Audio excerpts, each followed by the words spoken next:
I'm going to call this meeting of the Gloucester School Committee to order. I'll remind everybody that the mission of Gloucester Public Schools is for all students to be successful, engaged, lifelong learners.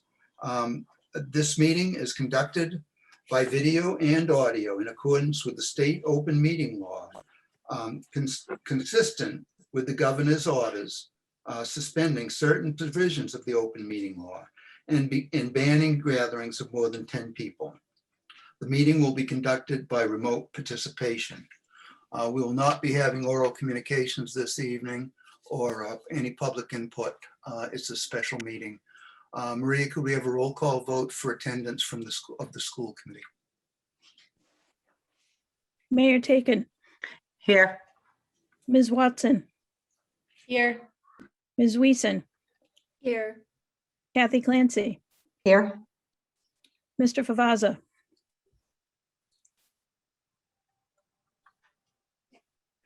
Mr. Bill. Favazza, Sorry, I couldn't hear you. Is this attendance? I'm here.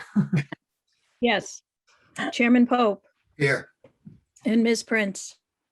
Here. Thank you very much. I'll turn it over to Council President LeBlanc. Thank you, Mr. Chairman. So this evening in attendance, we have myself, Councilor LeBlanc. We have Councilor Gilman, Councilor Pett, Councilor Memhard, Councilor McCarthy, Councilor O'Hara, and Councilor Holmgren. Councilor Cox is not with us this evening. She may be tuning in later this evening, and Councilor Nolan will not be with us this evening. And just before we start our meeting this evening, the chairman and myself got a memo from our general counsel this afternoon on some guidelines that we would like to set up before we start the meeting this evening. So as we all know, we are in litigation, and we have 3 little factors that we want to touch on before we start our meeting. So in litigation, the first thing is anything having to do with Article 97 process regarding Mado's Field will be off the table tonight because it's in litigation. Number 2, anything having to do with the transfer of Mado's land from the city council to the school committee will be off the table for discussion this evening because that is in litigation also. And number 3, anything to do with the MEPA review of the project, other than the Doran Whittier's brief comments that it is complete, we will not be discussing this evening. So just a couple of guidelines before we start the meeting tonight so we don't find ourselves in any red tape. So I will hand it back over to you, Chairman. Okay. Will you please join me for the flag salute? I pledge allegiance to the flag of the United States of America and to the republic for which it stands, one nation, under God, indivisible, with liberty and justice for all. Thank you.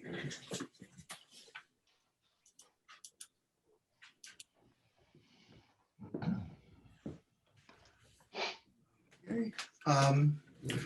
As we start our presentation, I'd like to start by, Ben, is it you or Michelle that are going to be sharing the screen? Okay. I'd like to ask you all to hold questions until the end of the presentation. It's a very lengthy presentation and it covers a lot of ground, and we'd like to get through it and then open it up for discussion, if that's possible. Yes, sir. I agree with that also. So any counselors, any questions, if you'd like to write them down and we'll discuss them at the end of the presentation, that's fine with us. Thank you, Chairman. All right. So we're going to start the presentation, and the presenters, we have Michelle Rogers here from Doran Whittier. We're also joined by Brad Dorr. I'm not sure whether he's going to be involved in the presentation or not. We have Principal Matt Fusco from Veteran School and Principal Amy Pasquarello from East Gloucester School, and myself and Superintendent Lummis will be doing the presentation this evening.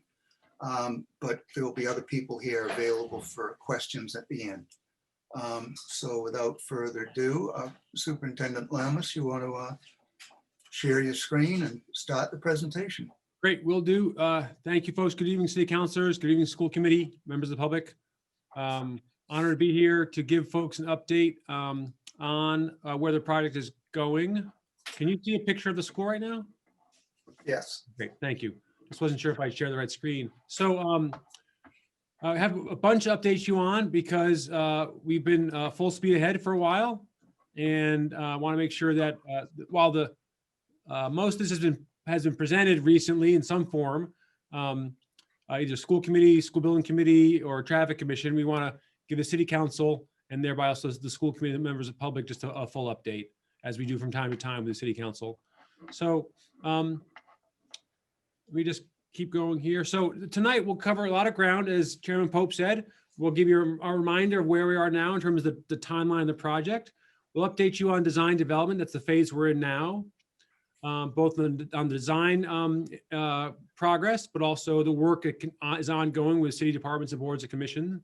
We'll spend quite a bit of time on safe arrival and dismissal, and also site safety. That is certainly anything related to safety is of paramount importance to all of us. They want to make sure the city council and members of the public have a full update on that.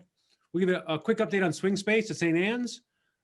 Great news about, and that's good news at the swing space, good news about the cost estimate. And then also plenty of time for hopefully for discussion and Q&A. So moving along here. So I just want to give you a big picture timeline. So as you all know, the city's been at this for a while. It's a big project, a super important project, creating a new school for, I lost count, but somewhere around over 30% of our elementary students, I believe is right. So, and just the different phases we've been in. So 2017 eligibility phase with MSBA, our partners with MSBA, site selection and feasibility, of course, the school committee and building committee and city council had a role in that. As you may remember, we were in the schematic design phase that finished last August. And then with the approval of the voters on November 3rd, approving the funding of the project, and also with the grant funding agreement from MSBA, we moved into design development phase. Okay. And of course, as you know, there have been more than 60 open and public meetings about this project since the process began years ago. So just in terms of design development phase, where we are now specifically, we're in this first box. So the November 20th to June 2021, that's really getting ready for construction. Okay. So things like the design development will show you what's happening in the design as that takes more and more detailed shape. We've secured and now we'll prepare the spring space and a lot of permitting and that sort of stuff is happening. Breaking ground will happen summer of 2021, so upcoming. And then substantial completion of the project happens by 2 years later.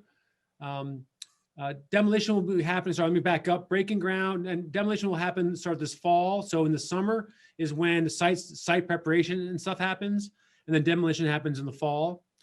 That's the sort of moment where folks really start paying attention in many ways. But the veterans folks will be moving out at the end of June, and then we'll get that site ready. And then substantial completion is 2 years later in spring of 2023, and the school opens in fall of 2023. And then at that point, the city begins working on the East Gloucester site. Okay, that's really the city work, DPW work. That'll happen. The work on that is still years away, obviously, but that restoration as into open space as well. So that's just the time frame on that. So I want to give you a summary of improvements. I'm going to invite Matt Fusco and Amy Pasquarello, the principals of the Veterans and East Gloucester schools, respectively, to give us an update on just to summarize some of the big improvements that our students, our staff, and the community will see because of the new school. Amy? Hello, thank you for having us here tonight. Just to point out some of the improvements, there are so many. First of all, the building will meet the full educational program of this school. I do want to point out that along the way, we started out by creating the educational profile, and then the building was designed to meet those needs. But also staff, teachers, and nurse, and secretaries, and specialists, and everybody were invited in to give their input so that we have a collaborative process so that we know that the school is meeting their needs. The school classroom sizes will be appropriate size. Right now, our classroom sizes are significantly undersized, which happens to present a particular problem this year. We will have dedicated special education rooms. We will have a dedicated nurse, guidance, and counselor support. For example, currently my school psychologist and adjustment counselor share a space, so we'll have that privacy for them to do their very important work. We'll have a separate gymnasium and cafeteria spaces. We'll have a dedicated music and art room, so we're going to get those specialists off the carts, which they are so excited to do. We'll have extended learning spaces for project-based learning and STEM activities. So we're really excited to be able to provide all of this for the students of Gloucester. And Matt? Oh, Matt, you're muted. Sorry, There you sorry. go. All right. I do that all the time. Sorry. So thank you. Just I get to talk a little bit more about some of the more improvements that are going to happen with this absolutely beautiful building. We're going to have an expanded playground and play structure, 2 play structures that are going to offer variety for all the children. One of the exciting things, the play area is not going to be weather dependent. It will have drainage and other site improvements that's going to allow these areas to be open for the entire school year. We're going to have separate playgrounds for the kindergartners and our first graders. That's going to be towards the front of the building. And what you're seeing now is grades 2 through 5. One of the things we really like about this is that there's plenty of room for the children to spread out, yet the area is completely fenced in, very safe. We're going to have on-site student pickup and drop-off. So it will be off of Webster Street and it will be within the complex itself. Our own dedicated bus loop rather than as it is now where it mixes together, which is not very convenient. A full access emergency loop that will go around the entire building for emergency vehicles. Plenty of on-site parking for staff and for visitors. And another exciting thing is whenever we have a special event at the beautiful gymnasium, we'll have plenty of parking for people. Great. Thank you, Matt. And then moving on to just an update on design progress, we're going to show you some of the more detailed interior spaces here, interior and exterior spaces, to give you an update. First, just to sort of catch you up, you may remember in the schematic design phase that the images and the design looked like this. This is actually taken from the schematic design presentation and submission to MSBA. But you can see that the spaces are basically, sort of boxes. They're determined where everything's going to be and what type of space it'll be and the size. But you can't build a building from this. So design development is really about moving the drawings to this level. And this is a level, of course, a blueprint level where our contracting and construction team can really actually be able to build the building from that. So that's really the main avenue. This is one of the priority areas for the design development phase. The other is identifying all the materials, paint colors and everything, and brick color. And so we want to have Matt and Amy also describe to you some of the developments that have happened since then in interior and exterior. So they're going to highlight a few of those. The progress is being made in the actual interior and exterior spaces. So this is a typical classroom. If you'll notice, there are multiple spaces for learning. They can have breakout groups and whole groups learning. You see a student writing on a whiteboard on the wall on the right-hand side. That is actually a collapsible wall, so it will join with the classroom next to it to add flexibility in learning and so that they can do group projects and those kind of things. If you look a little further still on the right where the glass window is, that is a special education or breakout space that is between the 2 classrooms. Students can be in that room to kind of get a little extra, do small group work or get some added support and still be part of the main classroom. I wasn't done unless you want me to. No, that was a mistake. Sorry. I can stop talking if you want, but Keep going. there's so much more to say. So the cubbies will be inside the classroom, which is a wonderful, I won't get a complex, I promise, Ben. Um, the cubbies are inside the classroom, which is nice because when students have to go to their cubbies to get their things, they're not in the hallway unattended. They're still part of the classroom and everybody have their own space. If you notice in the back of the room, that accent color, those are the things that Ben talked about that we are picking now. Every grade level has their own color, so that students can really anchor themselves where they are in the school. There's also a beautiful built-in seat right under one of those windows, kind of a reading nook. So we're kind of making the final decisions on accent colors and things like that to finalize the project, but it's really coming together nicely. This is a picture of the extended learning. And if you notice the soffit on the ceiling, it gives a wave. There's a lot of waves as a nod to our nautical heritage in Gloucester. There's a wave there. There's also a wave on the tile and the walls. There's a waves there and on the floor. If you notice, you'll find blue is the accent color for the common spaces. So our extended learning space is a common space. So there's the blue on the soffit. If you look down the hallway, there's that more yellow. That would indicate where a grade level would be.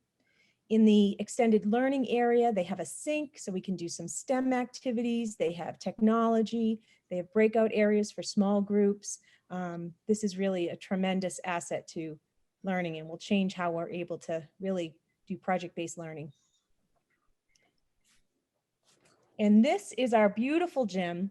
This is one of my favorite pictures. I love the color scheme. Remember, I said blue is the common spaces. So we have a lot of blues in here because this is for everyone. The blues are on the insides of the windows. They're painted on the lines and the floors and the curtains of the stage, on the pads on the wall. You'll also notice the white, light blue and darker blue. Those are acoustic tiles to kind of help with the sound in the room.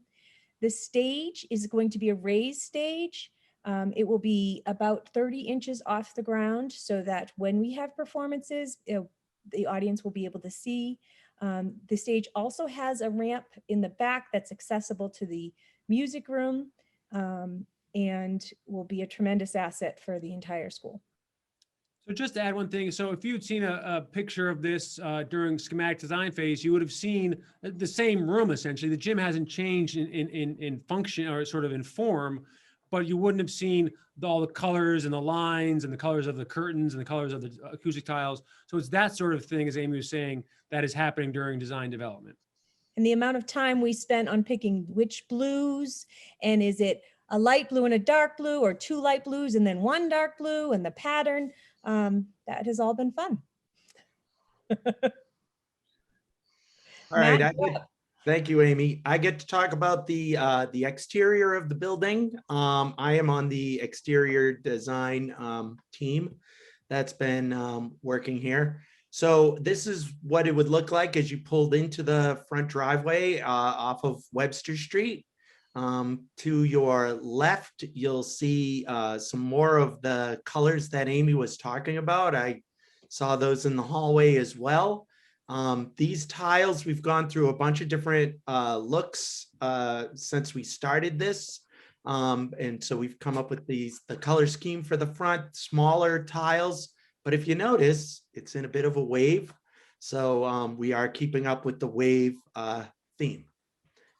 Ben?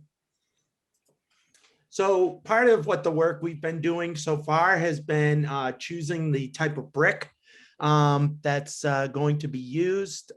It's a really neat brick. It's got a lot of depth to it that we all liked. And again, you get a good shot of that white part of the building is to look like a sail. Yep, there you go. Okay, so it looks like a sail. And it leads to the media center and the art room are all both in that front portion of the building. We've also looked at granite to be used on the bottom part of the building. And we've done a lot of work with what the gates will look like, what type of turf to choose. We've been doing a lot of that. Next slide. This, of course, is really a beautiful part of this building. This is a front area of the building that is beyond just being beautiful. It's also extremely safe because it's going to allow us to stage students in a very large, safe area if we're either going to buses or at pickup or even at lunch and recess, because underneath those beautiful wood timbers in the front is the cafeteria. This will be used as an outdoor classroom as well, with plenty of areas for students to sit and to work. And so we're not only looking at making things beautiful, but also there's very practical work of design and permitting. And Michelle Rogers from Doran Whittier will explain how she and the Doran Whittier team are working with city departments, boards, and commissions through the whole process. Thank you, Ben. So throughout this process, we've been working with these groups, and then as we get into design development and then further into construction documents and permitting, we begin to have more and more meetings with them. Recently, we've met with both Chief Smith and Lieutenant Gossam from the police and fire departments to review the building site plans, access into the building, safety and security within the buildings, egress plans, the fire loop around the building, turning radiuses for fire trucks, and all of those very important pieces that go into the decisions that we make regarding safety and security, both in the site and in the building and on the site. We've also had several meetings with the Department of Public Works.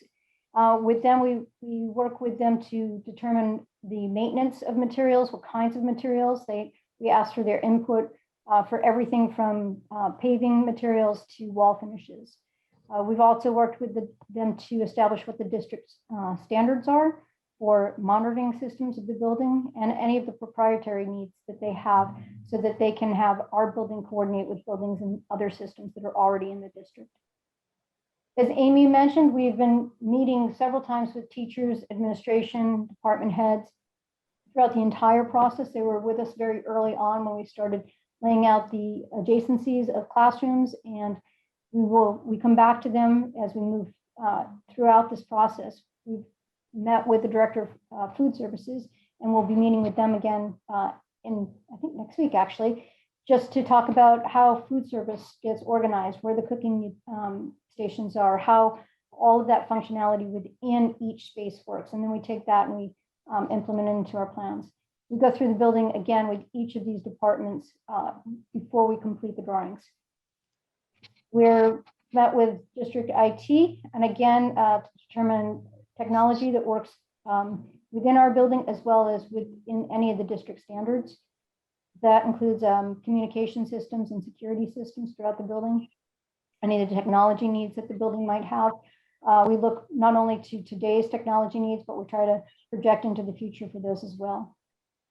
We've met with both the building inspector and the electrical inspector as a pre-meeting, just to determine the code outlines. We've walked them through our code assessments. We begin to start our permitting process in the next few months. So we start next month, we'll start beginning to meet with these groups a little bit more formally. If you scroll down again, please. That will include the Conservation Commission and the Planning Board as we go through our permitting process.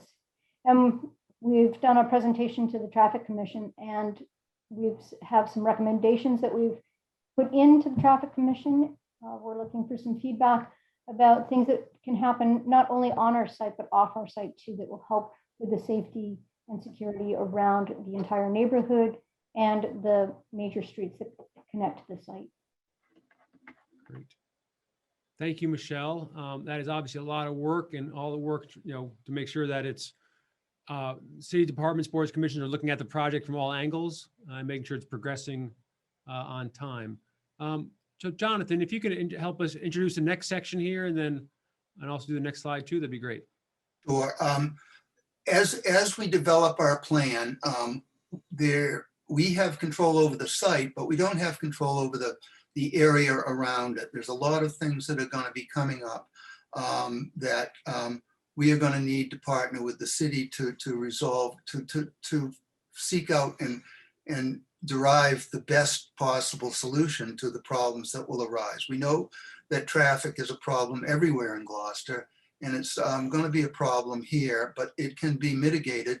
A lot of mitigation will be done by the site itself and how we deal with pickup and arrival and departure of students and arrival and departure of buses. But we are going to need some help with some of the issues that we'll talk about in the upcoming slides about public ways and sidewalks and curb cuts and perhaps one-way streets or that sort of thing.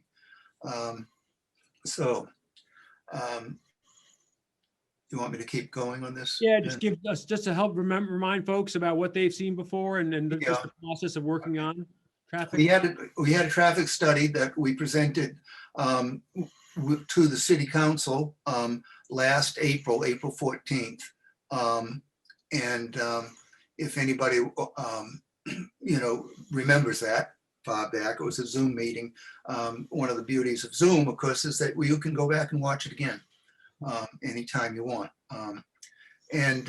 We have updated that traffic review, and we had another presentation to the school committee and the building committee this past October and November.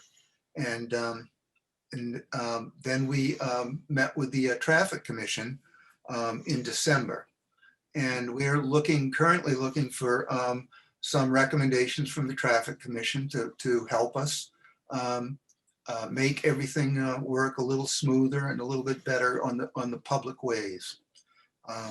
So that's where we're at, and that's sort of, we're still working on that. So Thank you, Jonathan. What I'll take from here is just to give folks a little background on school arrival and dismissal, because folks can get, it's not as sort of what you might expect often, unless you're actually doing it regularly. So just so everyone knows that the impact on surrounding neighborhood and streets is while it happens, it's fairly intense, but it's also fairly time limited. So typically 25 minutes in the morning or so. So that would be, for this school, assuming they have a 9 o'clock start time, that'd be 8:40 to about 9:05. It's actually always pretty surprising how there can be so many people so quickly, and they can all seem to evaporate after that, just after the start of school. And then also about 20 minutes or so in the afternoon for this school would be getting out at 3 o'clock, it'd be about 2:50 to 3:10. Some folks come early and line up, but that's on their own time. And it's also, it's singleton cars, and then again, folks clear out pretty quick. One thing that's important, and people often sort of conflate the two, is remember, school gets out quite early. And so afternoon dismissal of any school, although it's intense, doesn't hardly ever, never really coincides with rush hour traffic. And that's an important piece, because a lot of the data that we see is around, and a lot of our experience in intersections are often during rush hour. And then of course, obviously in Gloucester, that impact is only September 1 to June 15, which is important here, obviously, because as everyone knows, traffic is pretty challenging in the summer months, but that is not being contributed to by school traffic, morning or afternoon. And then the next piece here is just to help people understand the best practices that help improve safe access at any school. And you'll see a lot of these happening in the design, what we intend to do at the new school here. So one of the first things is separating car, bus, and pedestrian flow. The only school that really has that right now in an organized fashion is West Parish, and even that we're going to improve on quite a bit, actually. The best school arrival and dismissal has dedicated live drop-off and pickup locations, and we'll explain that. But what that means is that parents are picking up or dropping off at one spot, and you can do it in a way where the cars stop momentarily, let kids out or let kids in, and then keep moving. People don't have to park all over the place or on the city streets in order to get their kids picked up from school.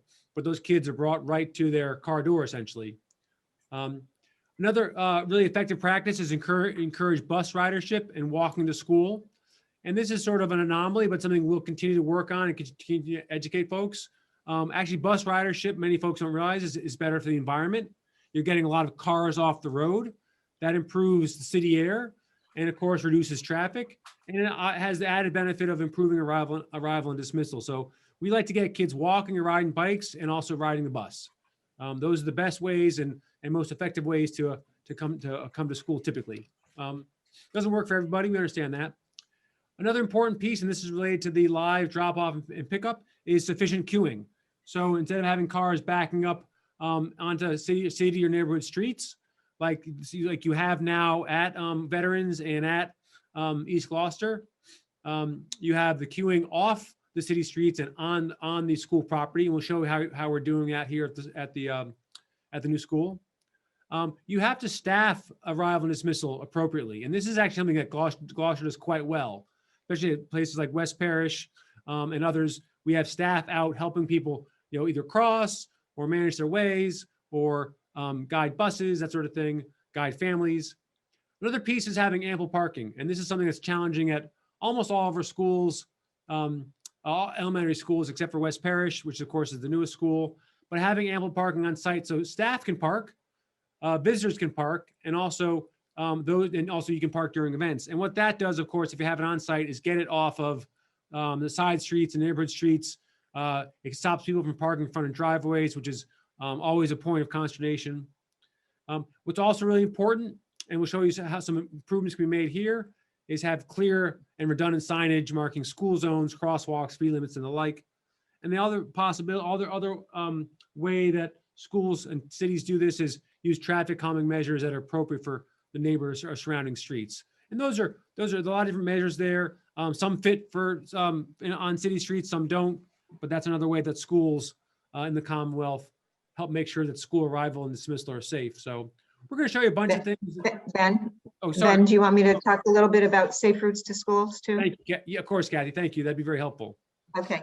So one of the things that really was comforting to us is that after the presentation by Michelle to the Traffic Commission, our contact at Safe Routes to Schools, which is a Department of Transportation department, reached out to us to say that they were very pleased that incorporated into this design by Doran Whittier were so many of the best practices that they look for. All the ones that Ben just mentioned, but they specifically cited those as being things they would look for and make a recommendation, but they were very pleased that we already had them in.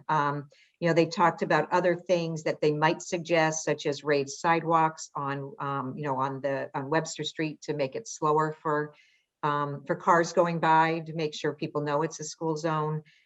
They talked about this concept of a walking bus, so parents could drop and meet families or kind of gather as they walk down to school.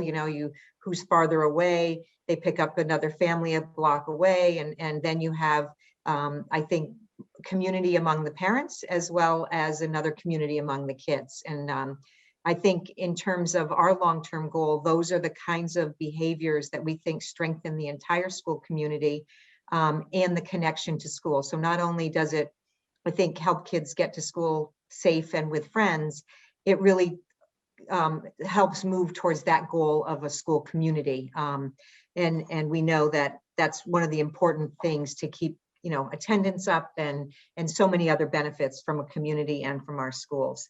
They talked about how they can help us with education, all the health benefits of this. We talked about definitely the idea that, getting more people, it'd make it cool to be on the bus again, go yellow to go green,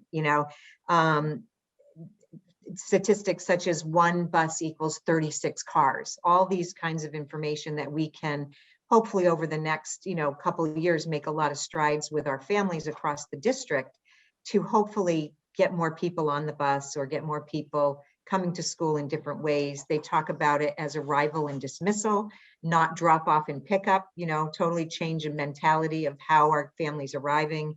The wide area where there is the staging area at the school is a nice place for parents that may come to walk their kid home, to come and sit and talk with other parents and then wait for their kids to get dismissed and then, walk them back home through the neighborhoods. They talked about signage, and they definitely talked about how they will be there to partner with us from a district-wide perspective on just the whole education, both about our families, but also as a community and what we can do to make this in all of our school locations a safer place for everybody.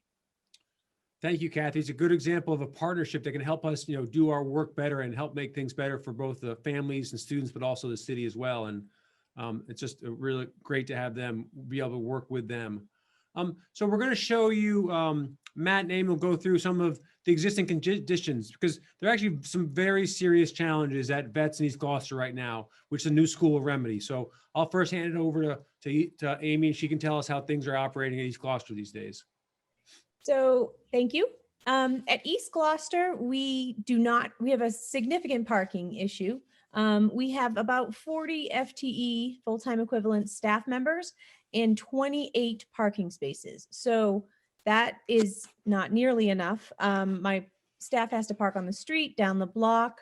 They double park in the parking lot that is kind of to the left of the building. In there, they'll double park in there. They'll pull up on the grass. So that parking is definitely an issue at East Gloucester.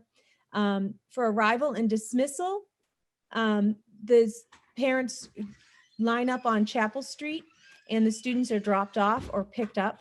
So the stop sign, where Ben's arrow is, they get dropped off there and they have to walk into the building. We don't allow cars in during arrival and dismissal. Family visitors and parking, there is really none. So if we have an event, parents are parking in the neighborhood and walking in. Deliveries, this is a large safety issue. Deliveries come in and they go into that back parking lot, which also doubles during the school day as part of our playground. You can see there's 4 square things there that they're running through. So we have large trucks that come while students are outside, and that becomes a safety issue. We usually block it off with cones, or we have to put an extra person there just to make sure they're safe. Our buses, when they arrive to go around the circle, our circle is not wide enough for a full-size bus to go all the way around. So they get about halfway around and have to back up. And if you notice, there's a crosswalk there. They have to back up into the crosswalk and do a 3-point turn to make it around the circle to drop off students. That's clearly a safety issue while other students are walking in. We do have it heavily staffed, but it would be easier if it was a separate entrance. Accessibility, we have one handicap spot. There is a sign that they put out back only when voting happens. It's not marked. It's behind the building. So it's not near the front door. So it's not very accessible. Our pedestrians, the crosswalk goes right across the bus drop off, and you need to park in the neighborhood to walk in. So there's significant traffic challenges at our current school. All right, so Veterans as well has some less than ideal conditions also. Staff parking, we also have too few spaces for the current staff that we have. They'll park on street, my staff. Sometimes they'll park in the little parking lot up above the school right there where Ben's pointing at. And they are, the way it was set up, it wasn't organized very, very well. Arrival and dismissal, we really don't have any way for parents to queue up to pick up their children. We really have, like, what's happened now is that parents will pull into the little front area in the school where Ben's arrow is. Make a little circle with that, Ben. Perfect. And they come in like 4 at a time and they drop the children off. And arrival's more spaced out, so it does somewhat work, but that can't be done at dismissal. And that's pretty much all the parking that there is, unless parents are parking along the street. We're lucky that the fraternity club allows us to park in their parking lot, and also the Masonic Hall on Eastern Ave allows us to park there as well. If they didn't, that would make for a really difficult problem. Like I said, parents sometimes will park in front of driveways, fire lanes. And again, if there's event, they have to they're kind of on their own to find a spot. Buses will pull in, basically park up along the side of Webster Street. In front of the school, there are some crosswalks there that they have to go over. What we can basically have one bus back into the driveway, but it blocks egress for any other cars while it's waiting to either pick up or drop off kids. We have 2 handicap spots, but they're pretty far away from the front entrance. Then they have to go up the ramp, which is pretty steep. You can see it right here, the 2 spots. We're missing curb cuts as well in both areas. Great. Thank you, Matt, very much.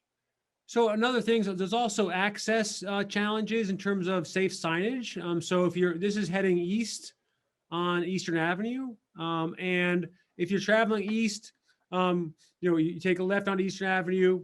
The first thing you see is actually a private slowdown sign. This is not even a city sign. It would be helpful to have signs which do a few things. Then next, you come up upon a highway sign. And remember, the highway 128 comes after the school. And then only when you get to the school on Eastern Avenue, only when you actually are upon this crosswalk that heads to Webster Avenue, is there actually a school zone sign and a speed, slower speed limit sign right at that crosswalk. And we'll show you some suggestions on how this could be just rearranged in a more orderly fashion, and that would help point out to and notify the folks who travel along Eastern Avenue, both that there's a school, what the proper and safe speed is, and then how to improve it, so improve safety. We'll show you that in a little bit. And then across, coming down 128 and turning right onto Eastern Avenue, you don't see any notice of the school at all until you are essentially at Webster Avenue. So that needs to be improved as well. And that can be improved on 128, coming, I guess, east or north on 128. It also is something that can happen along Eastern Avenue as you approach that intersection, heading, I guess, westbound. But we'll show you more about that in a little bit. But just some local area stuff. So now we're going to get into improving arrival and dismissal and show you some things that will happen much more effectively and safely at the new school. First of all, some numbers. So obviously it's a larger school. So you'll have more, cars entering, presumably more cars entering and exiting during the morning. You'll have more people parking during the day, obviously, because of a larger staff. Now, these are estimates, and these are sort of conservative estimates, which means, as Kathy was talking about, if we get more folks to walk or ride the bus, these numbers would come down, and that certainly would be our goal. And dismissal, because kids stay after school, there's typically it's expected to be fewer cars picking up in the afternoon at that one time of 2:53, 3:10 p.m. But so you can see some of those numbers. The question is also, and here's some more numbers in terms of, just right now, this is how many students we have. You see it in the future, 440. We've been sharing that for years now. The number of staff and parking. What's really important here is the arrival and queue capacity and dismissal queue capacity. So right now, as Matt was saying, 4, maybe 6 cars can queue up at Vets. There's no queuing at East Gloucester. In the morning, there'll be 50 cars can be in the queue, all on site. We'll show you how that's done in a moment. And on dismissal, it can hold 90 cars, which is by far the biggest in the district. And that'll be quite a help. So we want to show you now visually what that'll look like. An important thing to remember is about where these students are coming from. So the school here is the yellow dot. The veterans school households are red, so you can see they're centered in the veterans area downtown here. But notably, as we all have learned over the past few years, that the East Gloucester families are spread throughout. So they're obviously in East Gloucester in the area of the school, but many of them, I think 40% of them, are also in downtown already in the veterans neighborhood as well. Importantly, and there's quite a bit of concern about this, is crossing 128. School committee policy states, and we would enact this, is that any folks who live within the blue border here, the blue line, who essentially have to cross 128, they would be eligible for bus transportation. and we would afford that to them. We do that today, and we would continue it. So no family who doesn't want to, doesn't either have to drive or cross, by walking over 128. That's an important safety feature, safety policy rather, that the school committee has had in place for years, and we would continue that with the school as well. So let's look exactly at some of the on-site improvements. So you'll see these correspond with what we described earlier. So dedicated, separate bus and vehicle access, morning drop-off pickup can be done on site and live. So let me show you these individually. So let me just actually back up here. So you'll also see crosswalks, a crosswalk that's moved away from the entry and exit. Today the crosswalk is here, and we wouldn't want to have it close to those entryways. A crosswalk here across this entryway, which will have a crossing guard and have staff there supporting them. You have these gates, which are blocking off access to the fire lane or the dismissal loop.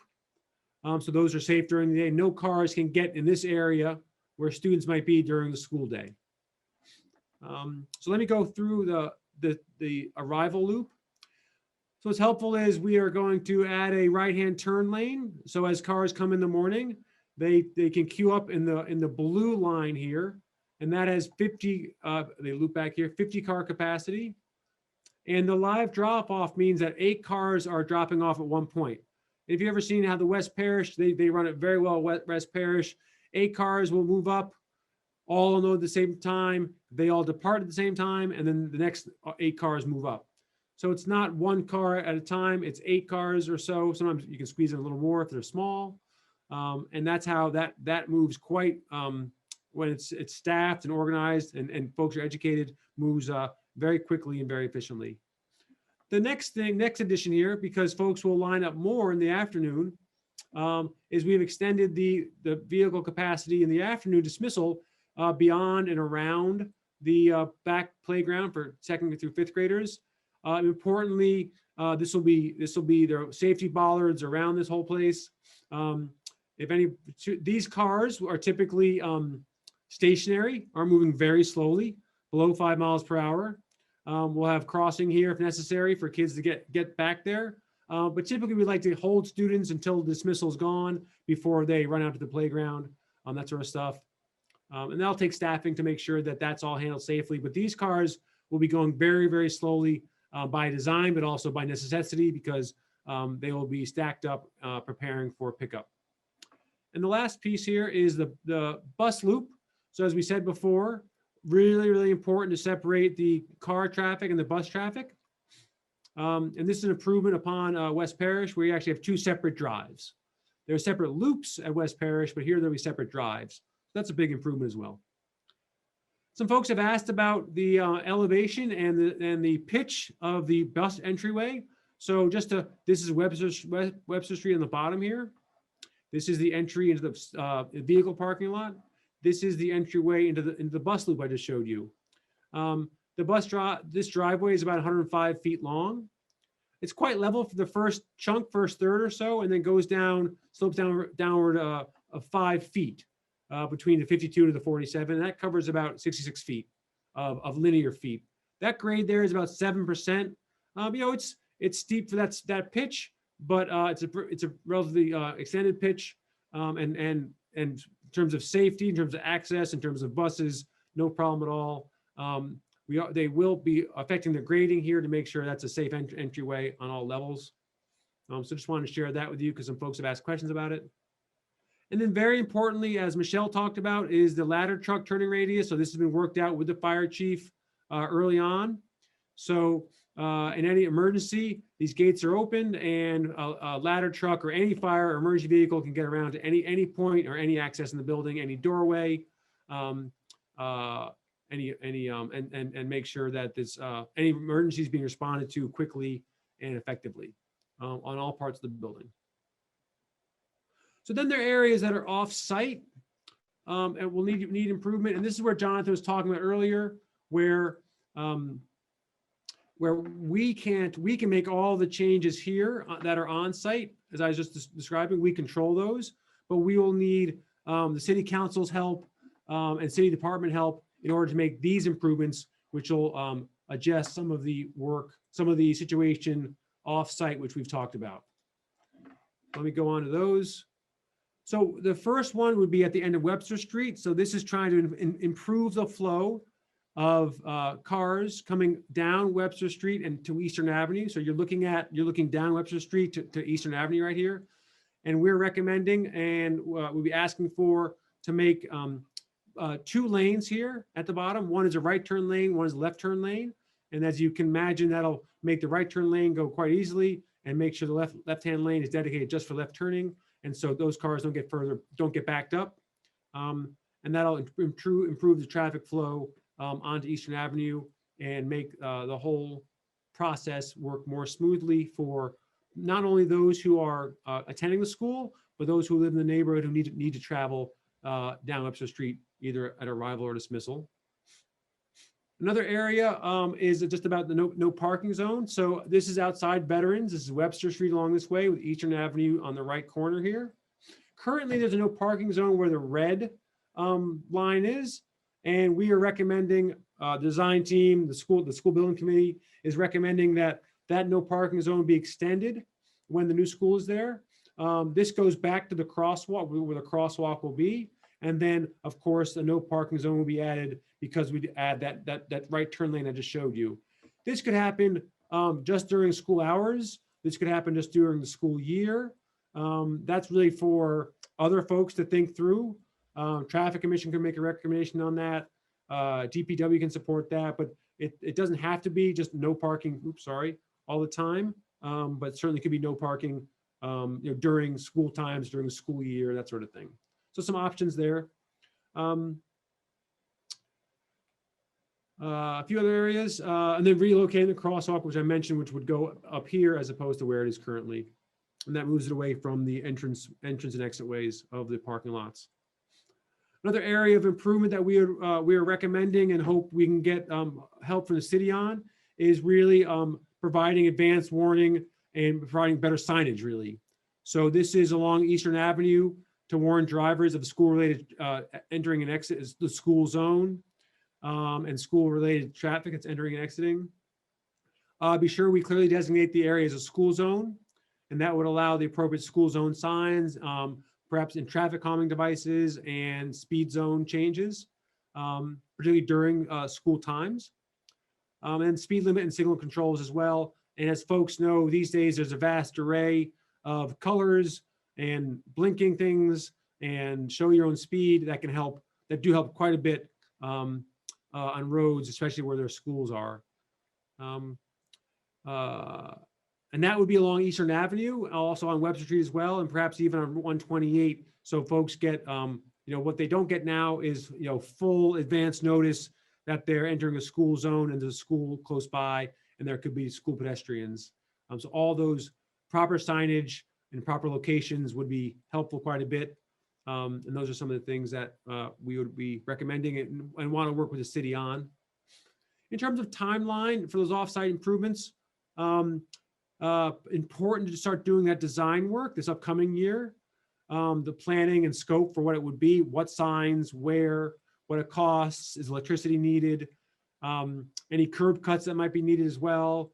We understand but aren't too familiar with that there is currently a curb cut and sidewalk. That's a process that's happening in the city now, and would like to sort of build upon that and join with it to make sure we have the proper sidewalk improvements or curb cuts. The work we would hope would have to happen in FY23, so it's completed in summer of 2023 prior to school opening in August of that year or September of that year. That's the timing for all those. Just have a few more updates here. St. Anne's, quickly, good news on this. It's proceeding on schedule and as planned. The lease with St. Anne's, John Dunn's been working on that. And can answer questions about that later if you have any questions, but that lease will be finalized soon. St. Anne's is taking responsibility for the majority of repairs that are needed for occupancy, particularly ones related to the building envelope. We'll be removed. We have furniture, we're storing furniture this year that we had to move out of COVID. So we are going to remove that from St. Anne's over April break. So just in a couple weeks, so that they can get their work going and we can make sure that the building is ready to move into the summer. We're going to have a forum for veterans families to make sure we update them on the St. Anne's process and how St. Anne's is going, and that should happen in April, in early April, or in a couple weeks. Some more good news on the cost reconciliation. So the project remains on time and on budget. So I won't go through this, but the point here is that part of design development is what they call a cost estimate reconciliation. So you get two as the design develops, as we've shown you, and gets more detailed. At this point with MSBA, there's always two cost estimates that are done again, one by the architect, one by the designer. And at that point, they see if there have been any cost escalation, any design changes that have increased costs related to the cost estimate that was done during schematic design. Many times in many projects run by the MSBA and others, at this point, you'll see that there have been increases and you have to make changes to the design to get the project back on budget. That's a process called value engineering. We do not have to do that at all in this process. Both of the cost estimates have come in on budget, and they're also close to each other. So they're supporting each other, and that shows us that both the design and the designers and the builders are in alignment on what they believe where costs are and what they will be. So the original construction cost that was approved by yourselves and the voters was $52 million. And that's this first column. And the two development cost estimates that were completed last month, as you can see, are just under that. So they're on budget. And they're also, you can see they're close together, 51.9 million versus $51.6 million. If those are very different, then it's clear that they have to go back to the sort of drawing board and figure out why their differences, because they're aligned here. That's very good news as well. So quite a bit of good news on design on the costs that we remain on budget. Those are just the details for you to look at on the different areas related to the construction budget. I won't go through those. And then upcoming public meetings. So obviously tonight's joint meeting. We'll continue our monthly school building committee meetings in April. I mentioned, I believe it's April 13th is a Veterans School Community Forum on the move to St. Anne's. In May, we will have a community and neighborhood forum. Typically what you want to do with the neighbors is have a meeting early enough on in advance of any construction, but close enough to it. That gives them an update on when construction's happening, what folks will do to mitigate noise and dust, and that sort of thing. And also safety procedures and safety protocols, and then also communication in case folks need to get information from the project team or the construction team. That'll happen in May. So I will stop talking and take a drink of water. And now would be the time for any questions or discussion or clarifications. I will stop the presentation, but happy to show slides and move back to them if people want to look at something again. Okay, so we're going to open, Council President LeBlanc, we're going to open it up for a discussion now. Would you like to do the honors of recognizing people? Yeah, thank you, Mr. Chairman. Do we have any councilor questions? Councilor Gilman. Thank you. That was a great presentation. Thank you. So one of my questions is, I think Superintendent Lummis was talking about the bus radius, and it was pretty huge in terms of what was circled as being on the side of the highway that was not able to cross the highway. So my question is, are all the students at this proposed new school, are they all going to not have a bus fee? I'm not sure right now. I believe the bus fee is $100, but I'm just interested to know how many of the students would be required to pay that, and your input in terms of the reasonableness of that. Sure. I honestly, Councilor Gilman, we haven't mapped out what's one, versus, what's 1.5 miles versus 2 miles. Obviously, most of VET's currently is within the 2 miles, and so, but you're right that we typically charge, if it's less than 2 miles, it's $100. I just don't know if there are any outliers there, that sort of thing, in that catchment area, but it looks like it's all pretty close in. But you want me to add to that? The policy basically says that if they live in an area that is deemed dangerous to walk, then they get a waiver on the superintendent can waive the bus fee upon request. Thank you. Councilor Gilman, do you have any more questions? Typically what we do is we'll ask a couple of questions and move on before asking another counselor, but if you have any more questions, why don't we just, you personally, why don't we just get them all off now and then we'll go to the next counselor, so that way we're not going back and forth. So Okay. if you have anything else, just. No, I thought the presentation was very comprehensive. I would just add on the timetable, I think the date that you had for the election was 2021. When the voters voted, I believe that is 2020. I just wanted to let you know that before we put this out on Zoom tomorrow as a recording, you might want to fix the PDF, just something small. No, that is crucial. We want to make sure people know the vote already happened and they shouldn't get ready to vote in the fall. That is a very good catch. Appreciate that. Thank you. Thank you, Val. Councilor Pat and then Councilor Holmgren. Yes, again, thank you for a wonderful presentation on a few things.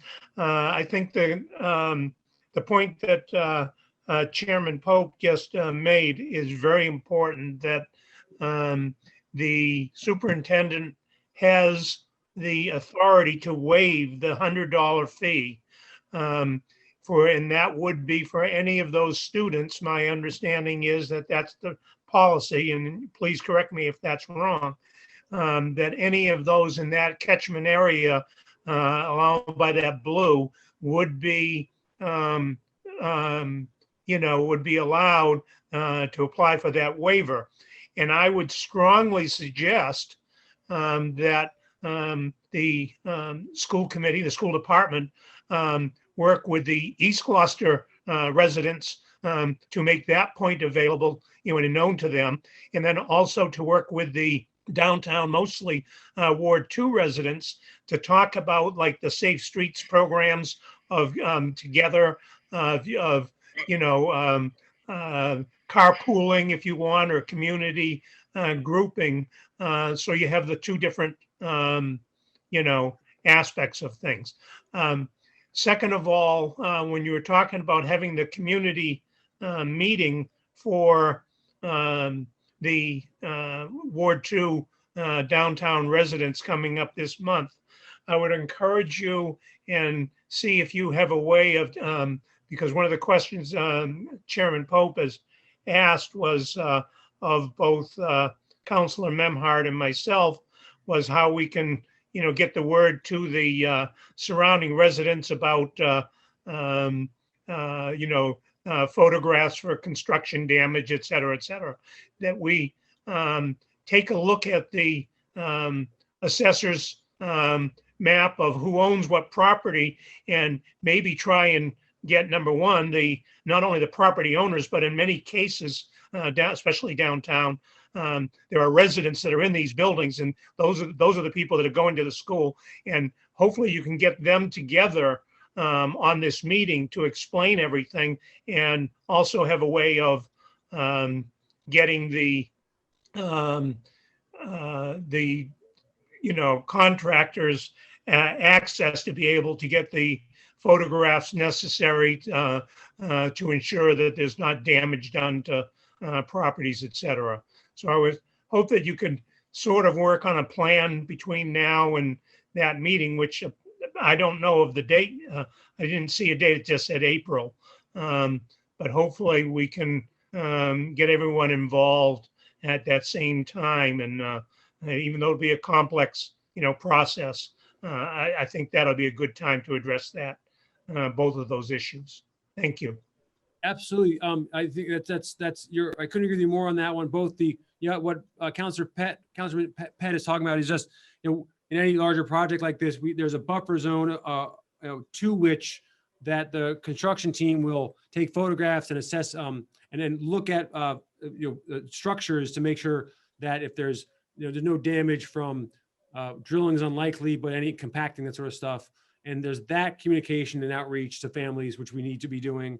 And then also making sure they're aware of the forum, obviously. But yeah, absolutely. That could be leafleting, that could be, social media, that could be any help that yourself and Mr. Memhard could provide in terms of knowing the constituents there. That actually will be in May. The April forum is for veterans families about swing space. So we have some time for that outreach, which is very important. So thank you. All set, Barry? Okay, Councilor Holmgren. Thank you. I want to thank the school committee administration and Doran Whittier for this important work, especially taking into considerations the lessons learned from West Parish. As a West Parish parent, I really do appreciate it. Along the lines of buses, the bus fee for West Parish has been waived because walking to the school is dangerous.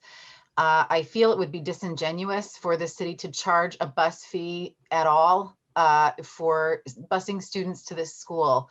And further, I'm wondering if consolidation would mean the need for fewer buses down the road. I've brought this up with Chairman Pope a number of times.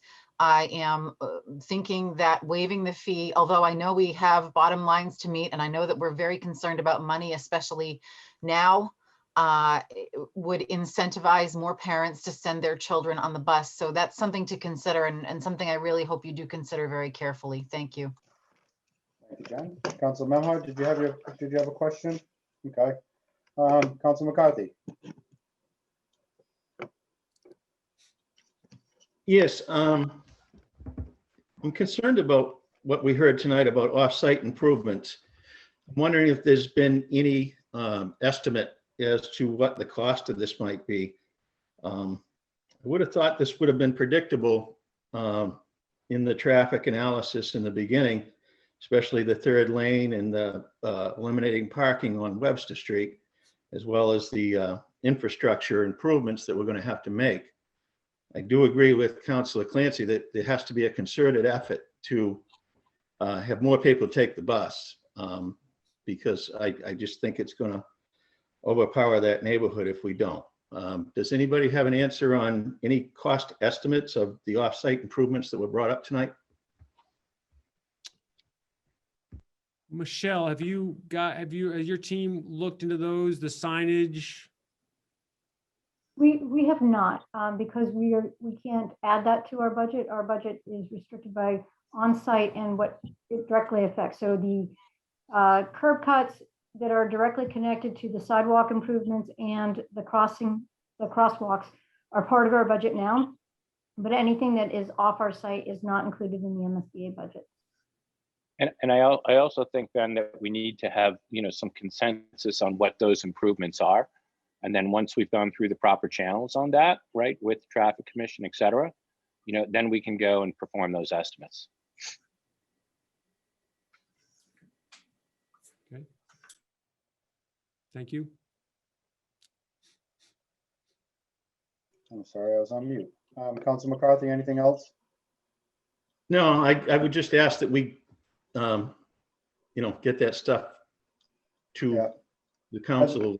I think this is more an administration number going through the DPW and stuff like that. So we can request through the mayor's office on some rough numbers what that would be, because that would come through Mike more than anybody.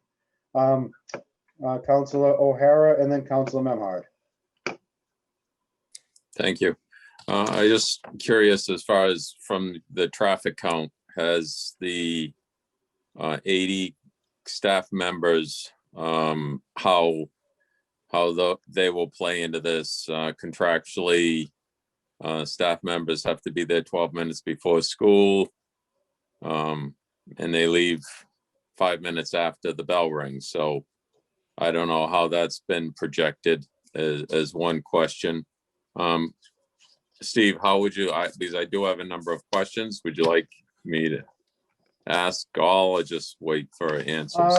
Yeah, if you want to just go through them now while you have the floor, that's fine, and then we'll get over to Scott. No Okay. sense in going back and forth between counselors. No, that's fine. Thank you. Can we answer one at a time, though? Just stick with. Yeah, that's fine. Go right ahead. Great, thank you. Thank you, Councilor O'Hara. So, yes, you are right by the contract that is what, 12 minutes, but most of our staff, if not all of our staff, are typically there, before that. I can see Amy and Matt shaking their heads. Amy, Matt, maybe you want to talk about this just in terms of when people are typically showing up. We It have a can lot of be staff. anywhere from an hour to a half an hour's majority will show up before school starts. And most stay after school, same, a half an hour longer. I have to kick them out sometimes. And the 12 minutes before students arrive, that's the amount of time they have to not have a student in front of them. So most teachers want to come in, put their bags down. They usually get a cup of coffee, or they might run to the copier or something like that. It's the rare few that are kind of coming in last minute. Yeah. I don't think it would be a big traffic addition. And so in the planning and preparation for this, for any school project, in those numbers of arrival and dismissal, don't, when you're talking about 20 minutes, that sort of stuff, they don't typically count staff. Staff are always counted earlier than that, because the reality is what just Matt and Amy just described, is that they show up earlier and stay later. The other part of, when I say 40 FTE, that's counting paraprofessionals and cafeteria workers and janitorial staff that all come at different times. The 12 minutes before is the GTA contract. Thank you. Perfect. Thank you. My next question is relative to the parking. The 10 spaces that are presently on the upper end of Webster Street are going away. Those 10 spaces are, as clearly, it's a very congested neighborhood. People park wherever they can park in those 10 spaces. If we were to go take a look right this second, you'd find all 10 spaces full. To take those away during the daytime, or to take additional spaces off Webster Street for the right-hand turn. I think the first slide that was showed a left-hand turn or a right-hand turn coming up Webster Street. So you're clearly looking for a space on a already narrow street. To take away parking spaces for the general public is obviously going to create a lot of phone calls to us, the city councilors who field those calls. So that's a major concern I have. Obviously, I don't expect any answers. I don't think you can answer that, but I think taking away those spaces are going to create major stress to the neighbors on Webster Street and the adjacent streets. Could we just respond to that, Jamie? Yes, Michelle? please. They're not all going away. Michelle, is it 8 that are remaining? 6 are remaining at the top, and with the 120, they're included in that 120. And so with the amount of spaces that we've added on site, right now you have teachers parking in there during the day. It's technically part of the school parking. So most of those teachers will find spaces on site. Because what you're saying, Michelle, is that the during the school day, is that those 10 up above are taken by school staff. Now the 6, or I think you said 6 or 8, will be sounds like available to the community because we've got plenty of parking on site. And also where that right turn lane is that goes into the parking lot for the school, that's not parking right now. That's a no parking zone. That's actually driveway at this point or something like that, or it's right in front of the school. So you're right, Mr. Hare, we are requesting help in increasing some no parking zones. As I said, that could, and that this is to be determined, right? That can be during school hours. That can be during drop off and pickup, that sort of thing. So there are different options there, because we do certainly realize that, parking on streets is always a premium and is important to the neighborhood. Thank you. The question is relative to the school, as far as, and God forbid, but I think we need to talk about it if there is an emergency at the front of the school where students cannot exit, students and staff can't exit. They'd be going to the back of the school. What is the plan? Where will the students go to? 400 plus staff. What is the exiting route related to an emergency? Yeah, so just, I mean, we will operationalize those plans in the year or so to come.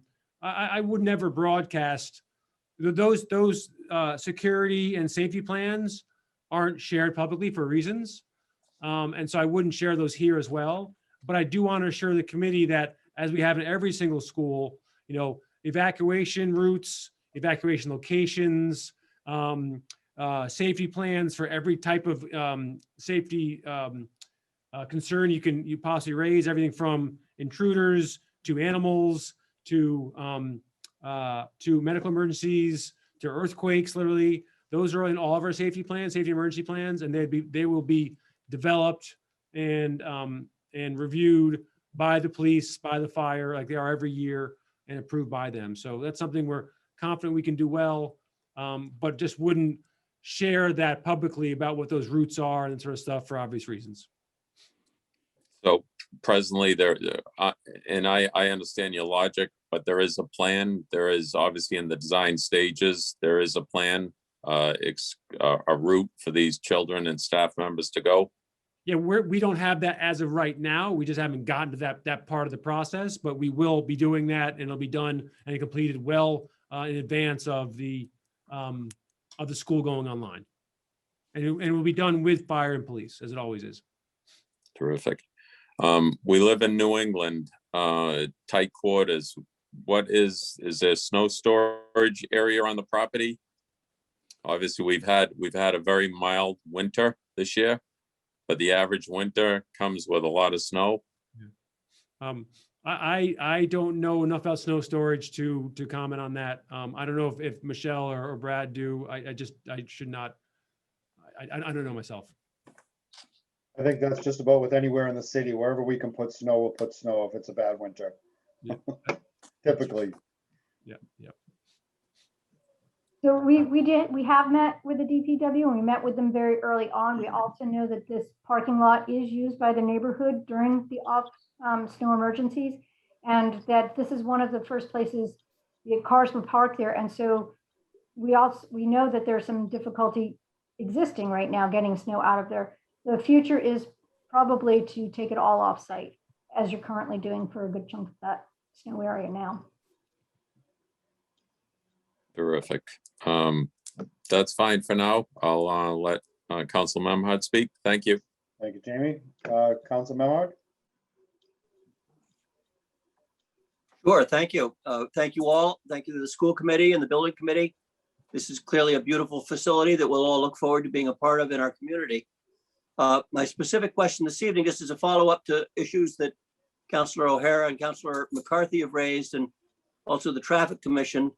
And it really wasn't gotten into in your presentation today in terms of off-site traffic issues. And aside from the busing, I'm just concerned about the safety of crossing the Route 128 extension from Eastern Avenue and East Main Street to the side of Gloucester, and what can be done with the state to address those safe crossings of what's a major highway in our community. Thank you. Sure. So the first effort on that is, as we talked about tonight, is offering bus transportation to anybody who wants it, no matter where they live across 128. So that's the one piece. I think it's well worth working with the state, State Department of Transportation, on what can be done on that intersection. Of course, that extends beyond the school, right? Particularly summertime as traffic increases and pedestrians increase.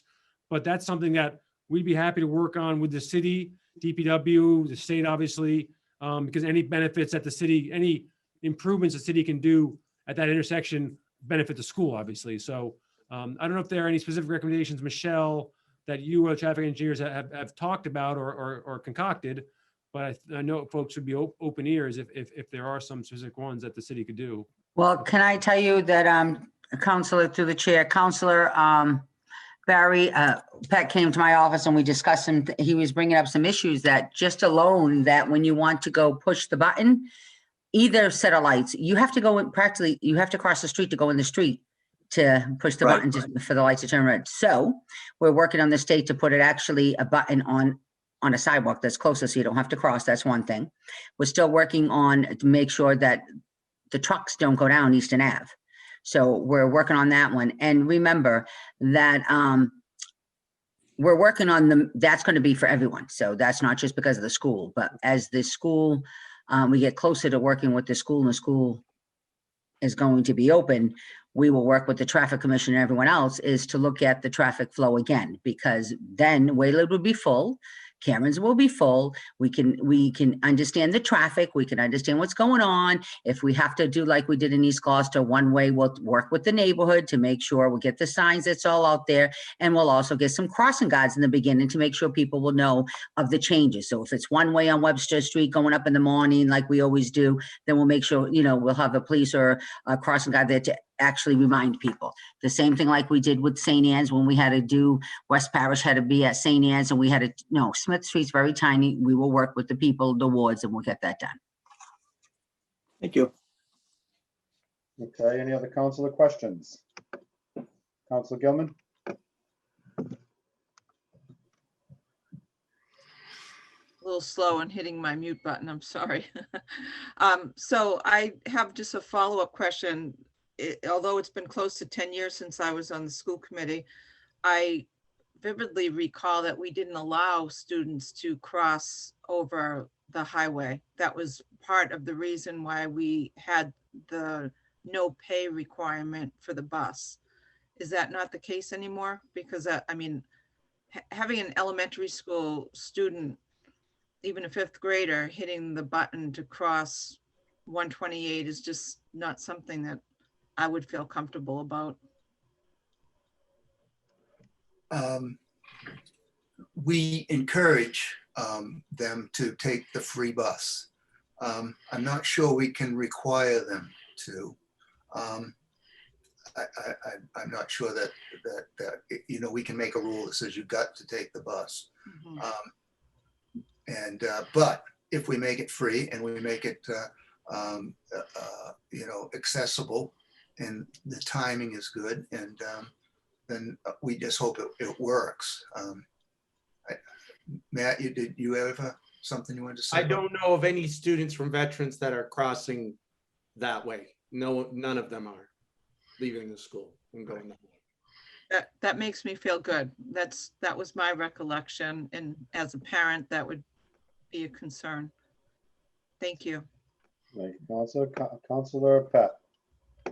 Yes, just to follow up on that, as the mayor said, working on a number of issues with DOT about traffic coming down the extension and the Eastern Avenue in reference to both the school and truck traffic, et cetera.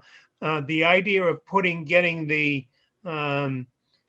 crossing button put in is not only just for the school, but again, as Chairman Pope has said, I'm not sure we can require people to take a bus, and there are going to be some people that are going to choose and they're going to walk. And if we can make an improvement that makes it safer for them, to cross or walk, or for anyone to do so, I think it's important that we do that, and we do all those things. And some of it is going to be, again, as the mayor has said here, some of it we won't know until we open the new school and we find out what traffic, even say on side streets other than Eastern Avenue and Webster Street, maybe Friend Street or whatever, and whether they need to be one way, and have the a lot of the residents have already fought when they've tried to help with traffic issues on those side streets on making one-way traffic. So as the mayor said, maybe it's just during certain school hours, et cetera. But these are just all proactive things to do, I think. And a lot of the stuff with the state does take some time, and the DPW director is working on a program that may be able to help with the eliminating the truck traffic. And we hope we get an update on that in the next couple of weeks. So all of these things are just proactive things that we as a community, not only as council, but a school committee, as whatever, but the administration works for everyone together. Thank you, Barry. Any other councilor questions? Councilor Gilman? So I just have a kind of a follow-up question on this conversation. So when it comes time for more specific conversations about these traffic issues, may I suggest that the ward counselor, Councilor Pett, sits in on those sessions so he can do some of the advocating for what things that we can do to help the schools out with signage and grants and just have council representation, because that's kind of where we start to intersect. And I know that one of your slides was looking for some assistance with some of those things. So just a suggestion through the chair. Thank you. Thank you, Val. I was gonna mention something like that too, to Jonathan, about possibly having Scott and Barry both be representatives and then designating an at-large person to that represents the city, maybe work these out. You know, we're not reinventing the wheel here when we're trying to flow traffic around schools. We've done it on Chapel Street. We've done it on Davis Extension. We've done it in and around St. Anne's. We've done it over on Concord Street. It's not going to be perfect in the beginning. It's going to be a work in progress. That's the good thing about these amendments that we can make, is that we can retool them as we need and refine them to make sure that we are doing the right thing. Because with what we roll out in the beginning may not be working. So we'll have to bring it back and figure out what's the right thing to do with these neighborhoods. So I think it's a good idea to have a council representative when we start discussing these. So I see Councilor O'Hara, and then I think Joel's had his hand up for a little while here, but Councilor O'Hara, you have another question before we? Yes, please, move on? please. Thank you. I just want to mimic what Councilor Holgren said pertaining to West Parish and learning from issues that do exist at West Parish, that we don't create the same thing at this new school. The mayor and I can reminisce back to O'Malley School and the dual classrooms that were a total failure. I have to, I heard the collapsible walls. Are those insulated so that the two classes can operate totally independently? That's a question.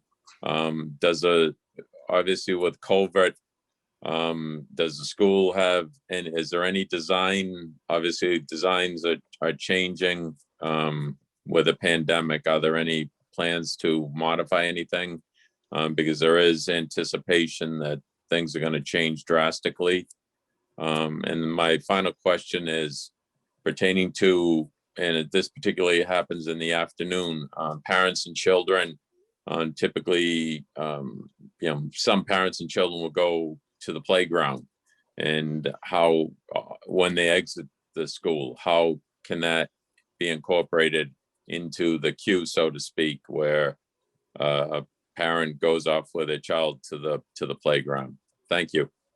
Great. So I'll call on Amy to talk about how these aren't these aren't the accordion walls we all remember, Mr. O'Hara, which did not go very well.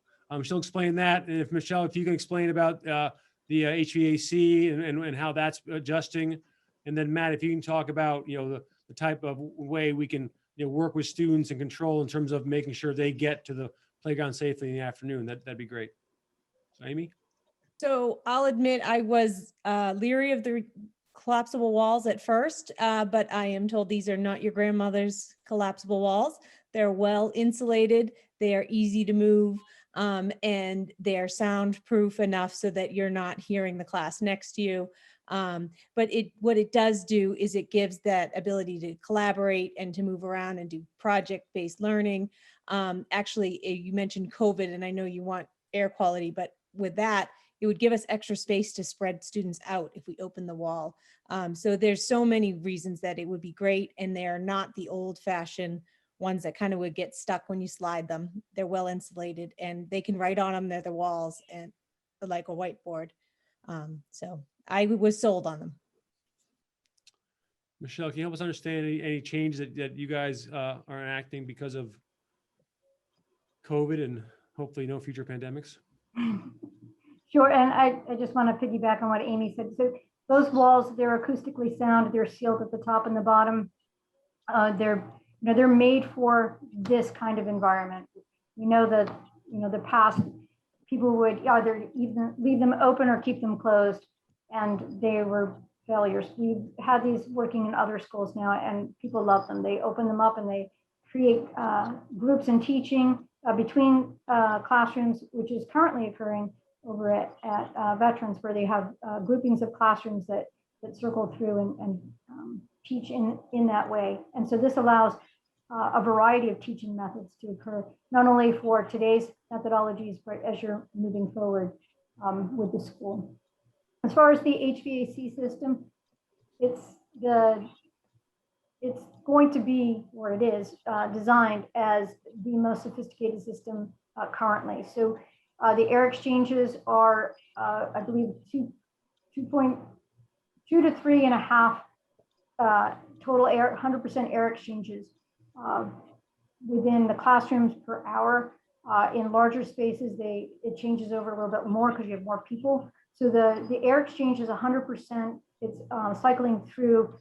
We have the highest grade filters going into these systems.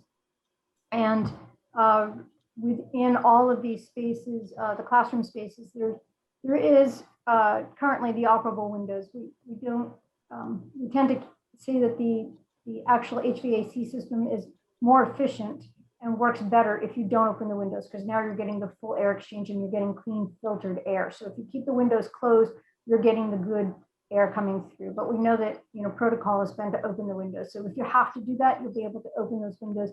But the HVAC system itself is going to take care of all of the exchange and pollutants within the air for you. One more piece on certainly with COVID's case is space and spacing kids out. And certainly, West Parish is operating quite well these days, better than all of our schools. They've got more spaces because that's how schools are built. This school will be built with flexible spaces, extended learning spaces, and others where if we need to spread kids out further than they typically are, we'll be able to as well. So that's another way that would help if you need further distancing. This school will have the space that we need to do that. And then Matt, if you can just talk about ensuring safety of kids getting to the playground and how that would intersect with or work with the dismissal loop there. Yeah, thank you. So the counselor brings up a good point that there will be cars traveling around the back area at dismissal towards the playground. So like anything that goes on with the school, it involves parent education, setting up the proper type of protocols so that children are being either guided over into the playground area, but also, as Ms. Lummis said before, there'll be bollards around the whole playground area to keep errant cars. They'll be traveling extremely slow. Also, I wanted to point out that the front part of the area where outside the cafeteria, where there's where we could have outdoor classroom spaces, would also be a great place for parents to wait until the traffic's thinned out, and then they can go on to that.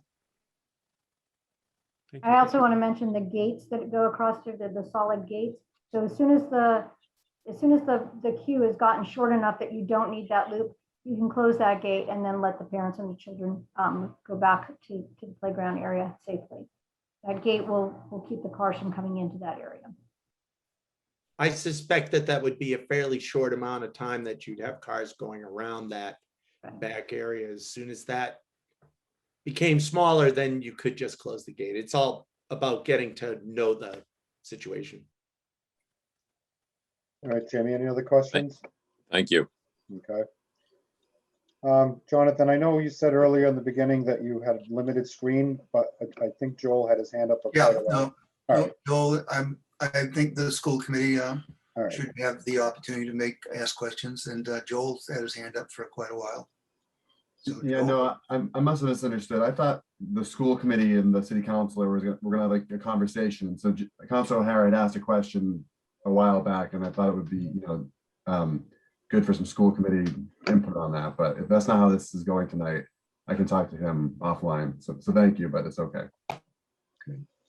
All right, so you're all set. Melissa? Thank you. I have a couple questions. So looking at the schedule, it's my understanding that Mados Field will not be available for softball this spring. So can you tell me what the plan is to address the needs of the softball teams that play down at Mados and Green Street? We haven't heard much about that, so I'm just wondering if it was discussed at the building committee and I missed that conversation. The building committee has, the softball field will be usable as long as the school is open. So till the middle of June or the end of June, they can use that. We've set up a meeting with DPW and they have scheduled fields for them to play until the Green Street field is completed. So it's not something that the building committee does, but DPW has met with the Women's Softball League and come to reasonable accommodations that they're happy with. Yeah, so that meeting already took place. That was DPW and Brian LaFata. And as Jonathan said, the representative from the Women's Softball League, and so they had that scheduled out. Great, thank you. That's good to hear. My second question is, having been part of the after-school program and picking my granddaughter up at East Gloucester for a couple of years, can you tell me what the numbers are like for veterans in East Gloucester as far as how many students won't be getting picked up right after school? Because when the world is back to normal, there will be after-school programs and maybe before school programs, and how that will play into the traffic maybe not being so bad as we may anticipate, knowing there's a lot of kids that attend those programs. So can we talk about, is there any numbers on those right now, or is it just speculation or not even considered at this point? Matt and Amy, can you just describe, like, typically in a typical year, how many kids you have in after school? So this year we have significantly less because they're off-site, but on a typical year, we can have anywhere from 30 to 40 students at the after-school YMCA program at East Gloucester. I'm not sure what veterans is, but it has probably similar. Matt? A little bit less, about 15 to 20 kids for YMCA at the school. I have a lot of students that go to Pathways in the YMCA offsite. So that's like 45 kids that might not be picked up immediately. So that will help with the slower traffic. And then my last question, I don't know if there's been a lot of outreach yet because it's so early in the project, but we are going to have a full basketball court, which is going to be excellent for youth programs and community programs and all that. So I guess would just like to hear more at some point about what the outreach is going to be to the community to get the community engaged with this beautiful asset that we're building. And also, I know there was some programs going on at Veterans. I think it had to do with food distribution and things like that, knowing that neighborhood uses the school as a resource, which is one of the reasons why I voted to keep the school in that neighborhood, because I believe it helps that neighborhood thrive. I guess I can assume that those types of programs will continue with the new school and hopefully expand to help the needs of the neighborhood. I have an excellent partnership with the Open Door in the mobile market. So I would, that would have to stay in place. They've been an excellent partner, so I wouldn't see that going anywhere. It's just great with all that parking and that accessibility that it seems to me that those types of programs will expand. So that's good to hear. So thank you very much. Great presentation for all those involved. Very informative, even to someone who's been watching all along. It was helpful. Thank you. Are there any other questions on this from the school committee? I think Barry has his hand up. Yeah, Councilor Pat. Yes, thank you. Just not from the school committee, but I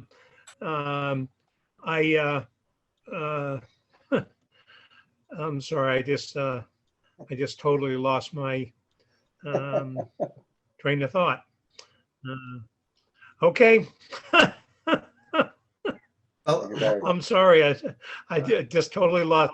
okay, Laura has a question? Oh, I know, I'm sorry. It wasn't about the presentation itself, but either Chairman Pope or President LeBlanc, if you would, because when we started this, we talked about the meeting being for a shared meeting between the school committee and the city council.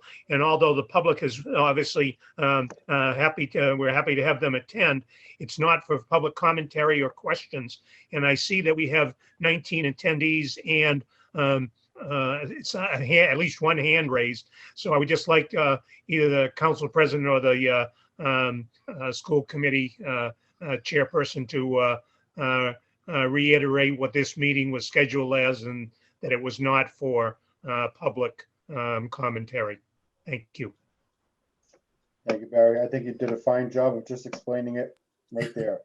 Right, it's a special meeting, and special meetings, we do not have oral communications.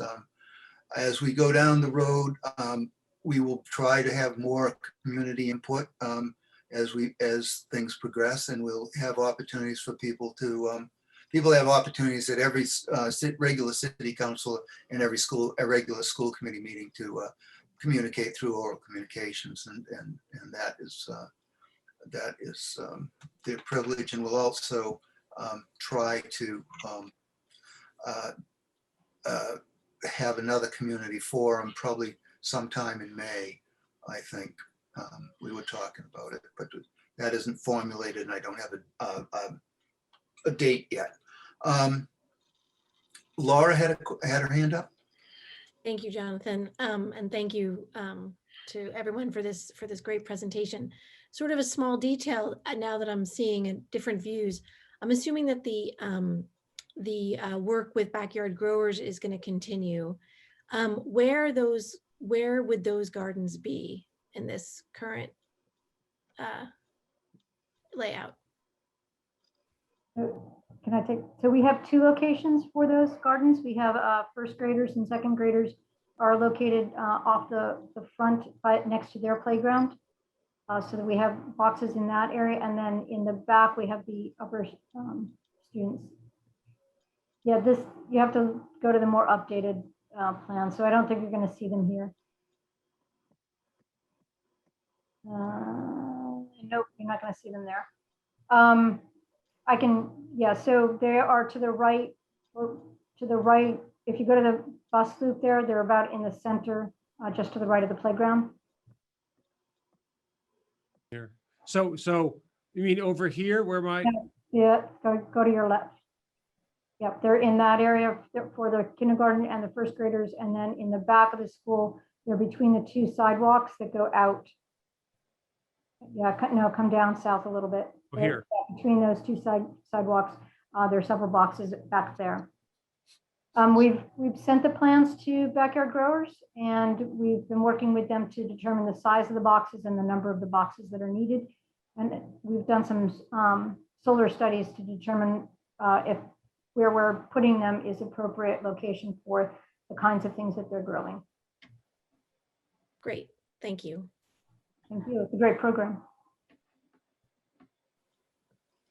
Any other questions from the school committee?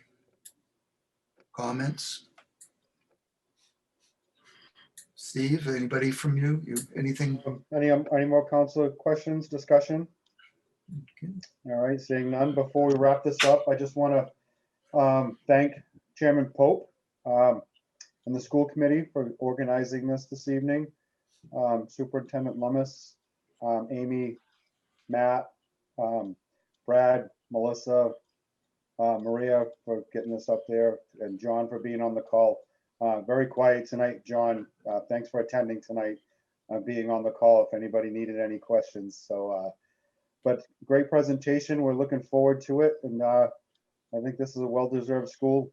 You know, we had a lot of discussion about traffic over the past several meetings and things like that, but you think back at these schools when they were built, you know, 60+ years ago, there wasn't the cars that we have now. So, I mean, obviously there's going to be a traffic issue no matter where we go. Plus our roads are built for horse and buggy, if you think about things. So it's going to be a challenge regardless of where we put the school. So, you know, I think it's a step in the right direction for our city and our future kids. So great job, great presentation, and we're looking forward to seeing this thing. I'm looking forward to seeing this thing built. Okay, thank you very much, Steve. And I'd like to thank the council for being so patient, and I look forward to working with the council to resolve some of these community issues that we all need to participate in as well, particularly the Ward 1 and Ward 2 councilors. I looked at the map the other day, and there's actually, it goes up Webster Street. The you know, one side of Webster Street is Ward 1 and one side of Webster Street is Ward 2. And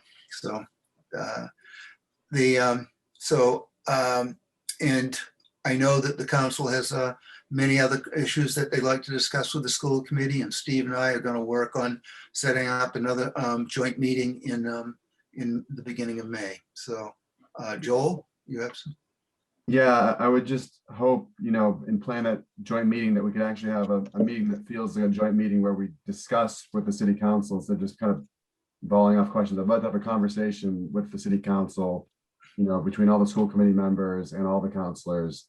I hope that, you know, I hope it's a different format than what we did tonight, because tonight, you know, the school committee wasn't necessary. Right. Yeah, I think Jonathan and I will hammer out an agenda for the next meeting, and I think it'll be productive, no doubt. Okay. So in closing, Jonathan, do you want us to, seeing that you guys are hosting the meeting, do you want me to close the council meeting before we wrap this up? Okay, go right ahead. All right, so I will entertain a motion to for the city council to close the meeting. Second. So moved. It's been moved and seconded, and we do a roll call vote. Councilor O'Hara, Yes. Councilor Pat,